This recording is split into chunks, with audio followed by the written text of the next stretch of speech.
So today we are going to have a look at the book of Ephesians chapter 4, verse 17 to 32. In our previous study of the same chapter, verses 1 to 16, we saw the apostle emphasizing on the issue of unity. And now we are going to see at another aspect that is key to preserving that unity, which he had already explained about.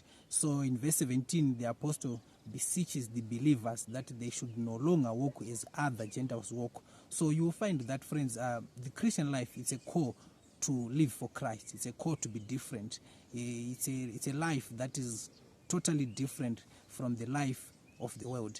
But how can we achieve this? He then says you need to put off your former self, be renewed in the spirit of your mind, and put on the new man.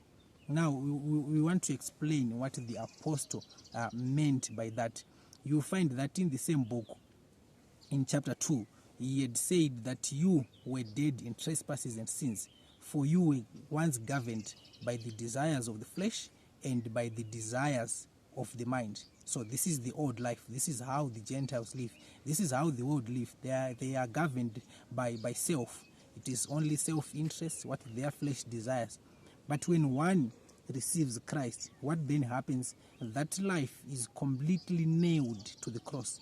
Christian life is not a modification or improvement of the old, but it's a total transformation of nature. There is a death to self, there is a death to sin, and a new life altogether. So when we receive Christ, what do we receive?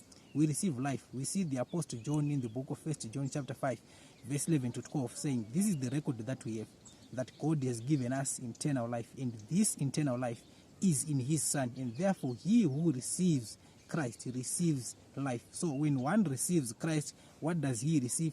He receives the new life in Christ. And what happens to the old self, or which the apostle says the old man, who is governed by the desires of the flesh and by the desires of the mind? That old man is nailed to the cross.